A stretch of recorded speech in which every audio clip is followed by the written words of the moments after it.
next year. I think over the next year, we're going to get a lot more clarity on everybody's strategies as it relates to electrification.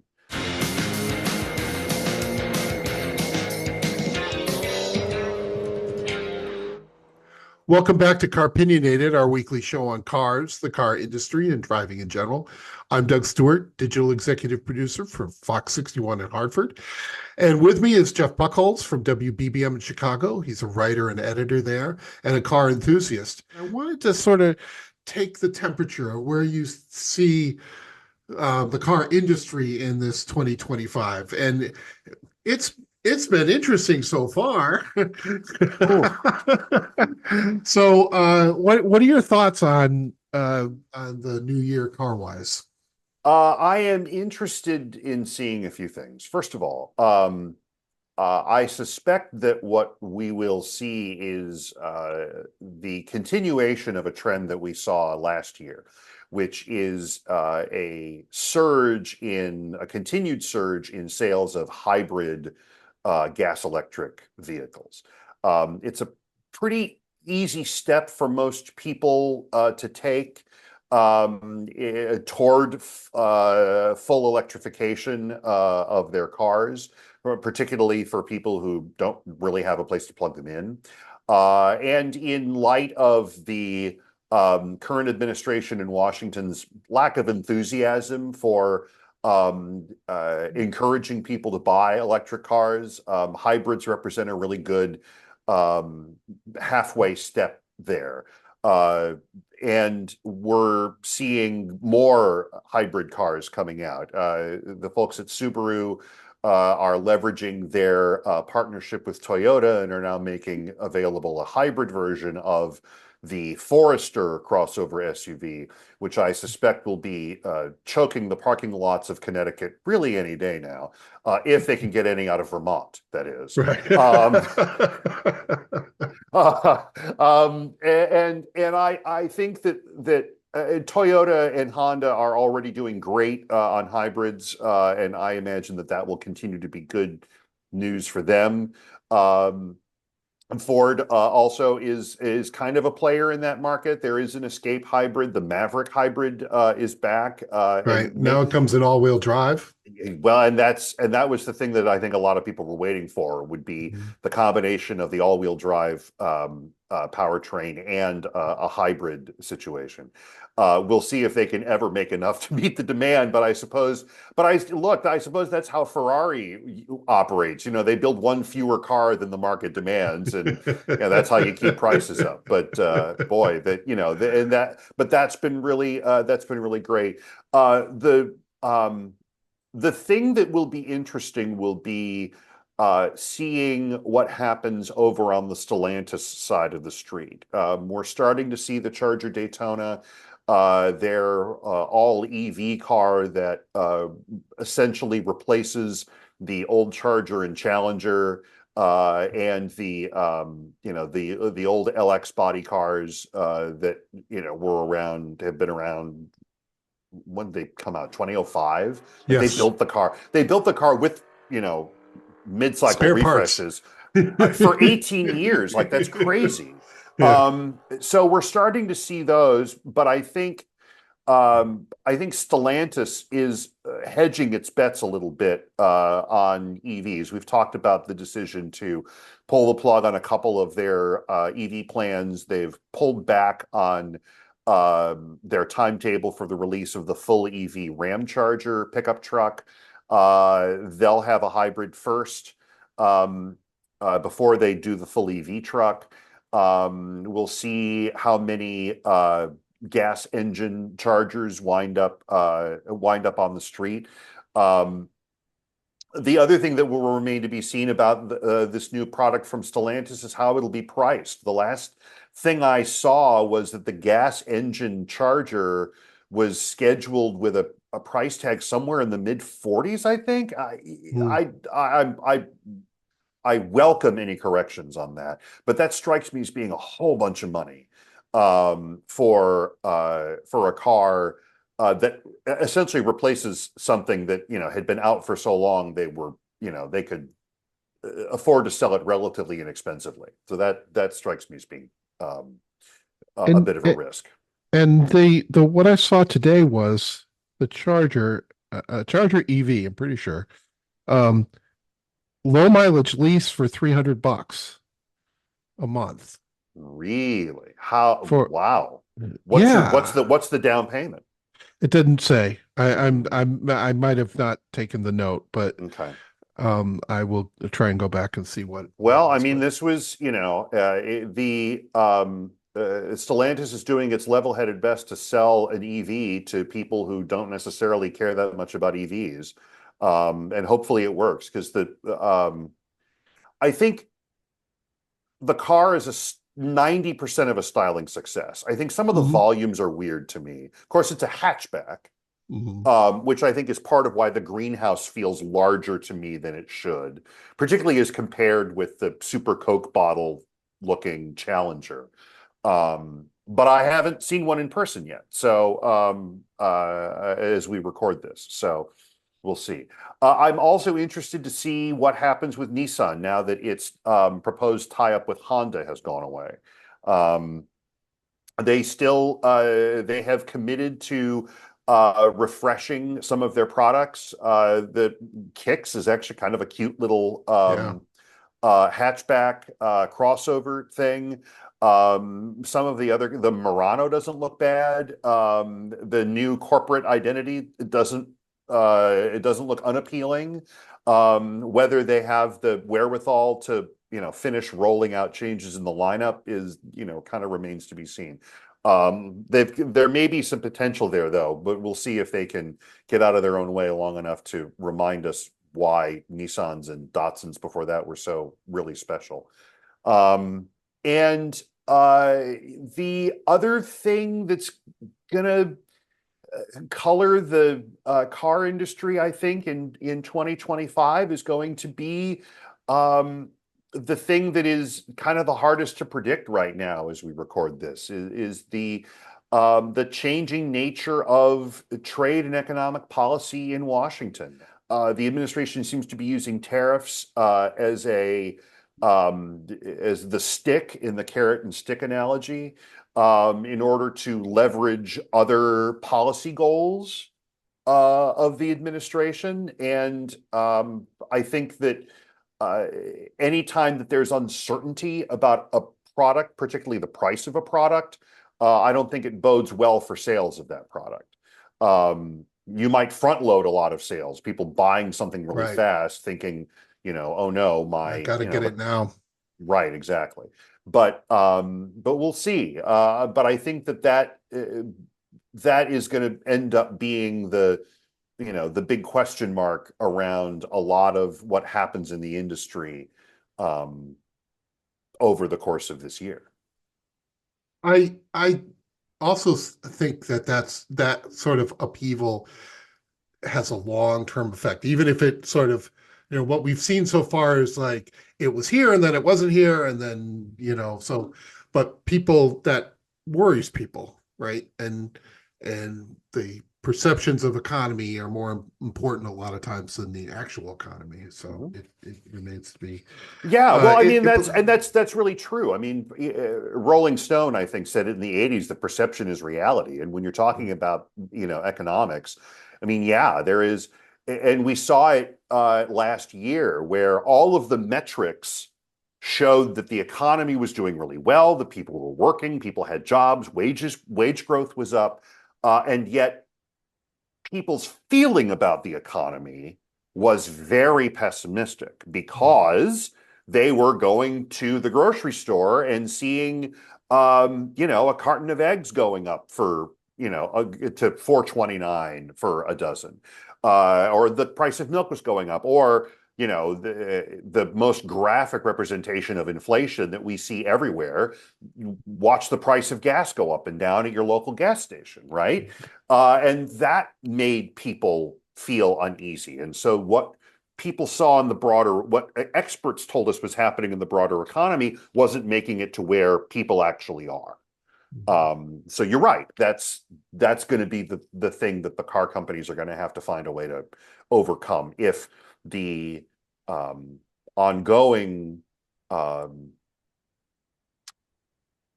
policies of the current administration continue to play with the sort of will they or won't they question as relates to Mhm. tariffs. And the other factor is if you have um, what what may be seen with the federal workforce, right? That we don't know when we record this what the future means for the largest employer in the country, and what that says for buying habits and all this farther stuff down the road. It's a lot of flux here, and Yeah. and then you have on the flip side of it, like what dealers are dealing with, and they are more trying to understand what AI brings to the dealership and what how they change their model of service. And is it still a lot of service that happens in the building, or do they have fleets to do it, or how they prospect customers. I don't think that's the right verb, but how they get customers in the door and how they sell those cars. And are you my uh, my friend who I borrowed the Cybertruck from was just like, this is the easiest car I ever bought. I clicked some buttons, I checked some marks, and I did an electronic signature, and I was, then I got the car basically, and that has a lot of appeal to people. How that that process, like I think you, me, and Glenn are the three people who enjoy buying cars. Um, and but most people don't. And so I think that kind of plays into this, sort of feeling on the way to, I don't know what's it's a I remember for some reason I remember 16 million new cars sold, Mhm. and and some like 60 million used cars sold. I think that's Yeah. it. But Yeah. Yeah. I think, factor that I think we're going to see this year is going to be the continued inflation of the used car market. mhm. We're still seeing the impact of supply chain disruptions and changes in buying habits that arose from 2020. More people are not driving to work. People are working from home uh, a majority of days a week. They may work from home 5 days a week and are actively seeking jobs where they don't have to come to an office. So their needs for cars are very different. Um, the supply of new cars changed drastically when people started buying, were buying cars during the pandemic, but no one could build new cars because all the chips were being used up. So you not only had a surge in used car sales and a drop in new car sales, what you also don't have, and we're going to start seeing that. We've seen that a bit over the last couple of years. We're going to see it more, I think, this year, is the loss in off-lease cars now available for sale. Your 2 and 3 year old um, RAV4s and Highlanders and Explorers and that kind of thing, because those cars were just never built. And that means that used car prices are going to continue to be higher, relatively speaking, than they have been historically. And you can see it. You can even see it in your ads on Craigslist and Facebook Marketplace, that, like, a car that you might have looked at and was like, oh, that's a $1,500 car, is a $2,500 car Yeah. now. And that's just kind of where the market is. And it's another challenge for people who really need a car for work, but kind of don't have the money for it. And I think the exception to that though is EVs, because I think you had EVs that were sold here, and now they're on the used car market here, right? Right. And Eh, that also carries some questions about the long-term durability and reliability of these cars that are, full of technology. mhm. it's that also for a lot of people is a big question mark. Yeah. Yeah. Are there any specific models that you're looking forward to? So I will say that I am I'm really hopeful that the Charger Daytona takes off because Stellantis really needs a hit. Like Mhm. they don't even need a home run. They can just a little solid dribbler up the middle, get somebody on base. If that's what that car does, then Yeah. that's fine. That's good. Gets people in Um, the showroom. yeah, yeah. Yeah. Um, I am interested to see uh, what next cars are going to wind up with hybrid drivetrains. I'm interested in, I have not yet seen one in person. I'm really interested to see. We talked about this car the other day, and I was thrilled by it and still am, the Kia K4, which I think could be a real breakthrough for Kia.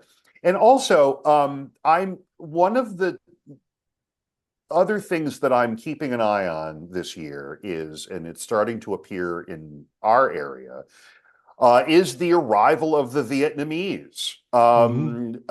There is now a VinFast dealer in the Chicago suburbs, and they've been in place in California for about a year or so, maybe a little more. This is a company that is selling all EV sport utility vehicles. And they are headed right into the sweet spot of the market. They're really hoping to eat Tesla's lunch. And the VinFast company is a division of a giant conglomerate in Vietnam. It's kind of like Mitsubishi back in the day, that was like or Tata in India, is in everything Yeah. from computers to food to you name it.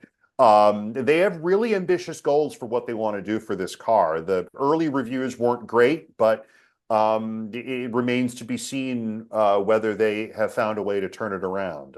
So we'll see if that brings any, if that brings them any attention and any sales. So that's going to be something to watch. And of course, we're continuing to mark our calendars down until the arrival of the Scout, whenever that is. You say Mitsubishi as having like 20 different things. I think of in the late 60s, Chrysler. Chrysler made, I think they made refrigerators and they made air conditioners and they made boats and I think they made planes and cars and like, Mhm. anything that they had the chance to, put down an assembly line. And Boat it's, motors, the Chrysler Marine boat motors. Yeah. yeah, yep. Yeah, that is sort of a, we talk about that, but of course, and Chrysler did indeed do a lot of that. The air temp air conditioners was the Chrysler brand. But of course, General Motors was that way forever and No, ever and ever. Rigid Air. Yep. Yeah, exactly. And locomotives and you know, Some beautiful locomotives. you're not wrong. You are not wrong. That is correct. I'm also looking forward to see the Charger in person. Yeah, it's interesting because I have a list of 6 cars here, and half of them are Stellantis and half of them are GM. Huh. Uh, so to go to Stellantis, the Charger, like I said, the Ram 1500 Ram Charger. We'll see how that all plays out. Not clear. Okay, so clear this up for me. I'm kind of fuzzy. It's it does have an engine. The one they're going to sell it does have an engine, but it drives an electric motor, correct? I think it is an extended range Yeah. electric vehicle.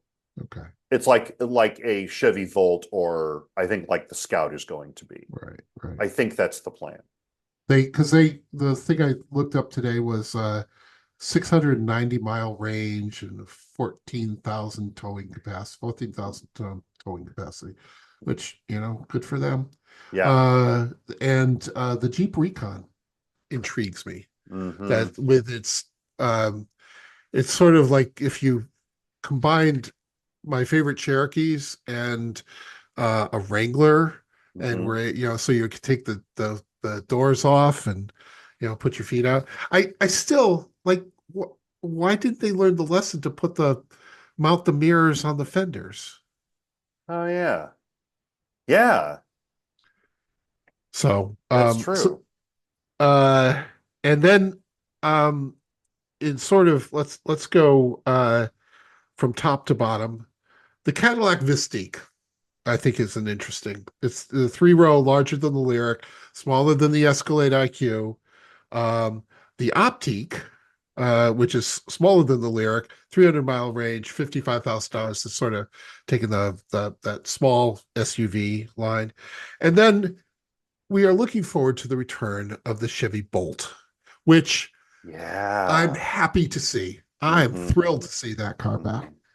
Yeah, uh the the decision by GM initially, which it then went back on a little bit, to uh, take out the Bolt was really ill-advised. I mean, the very car that America needs, Hmm. an inexpensive electric city car that's pretty appealing and apparently pretty decent to drive. Yeah, that's the one we should get rid of. So there's someone on my block who has one, and it seems great. People who have them love them. People who have the old Volt love the Volt too. Hmm. But yeah, that's gonna be interesting. I honestly cannot keep up with the Cadillac nomenclature anymore. So I won't even try. But yeah, those sound great. Um, yeah, it's I think the what we're going to see over the next year, I think over the next year, we're going to get a lot more clarity on everybody's strategies as it relates to electrification. Yeah, a lot of companies have set very ambitious goals for being 100% EV by X date or whatever. I think a lot of that's going to get thrown out the window. I think I I suspect corporate average fuel economy requirements will become less strict over the next year. So a lot of the sort of movement in that area may fall back. The question is whether the audience will demand it. Mhm. And tacking on to that, the where California stands when it comes to emissions, Right. because what is it? I think 16 states follow. Hmm. Follow Yeah, CARB, the California Air right, Resources Board. right. Right, exactly. It's like how because Texas buys more school textbooks than any other state in the country, most states get the textbooks that Texas wants. Hmm. It's kind of like that. I mean, people in California buy a ton of cars, so it just makes sense to follow California's lead on emission stuff. But um, this is a new day.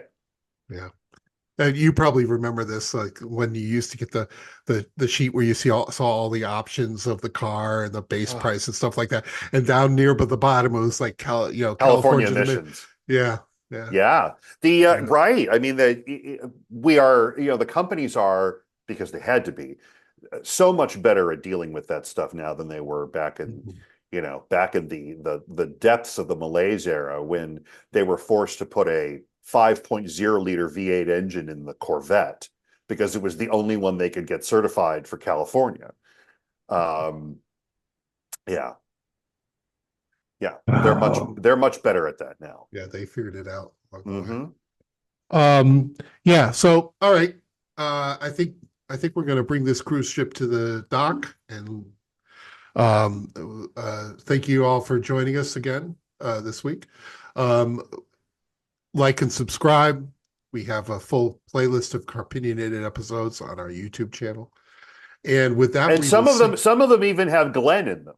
Yes, yes. Glenn had a prior engagement and was not able to, but he misses us, and he would bring up the Volvo EX30. And the little Buick he bought too. Right, right. Yes. We love Glenn. We do. We miss Glenn. We do miss Glenn. All right. And with that, we will see you next time. Good night, Fairfield County, wherever you are.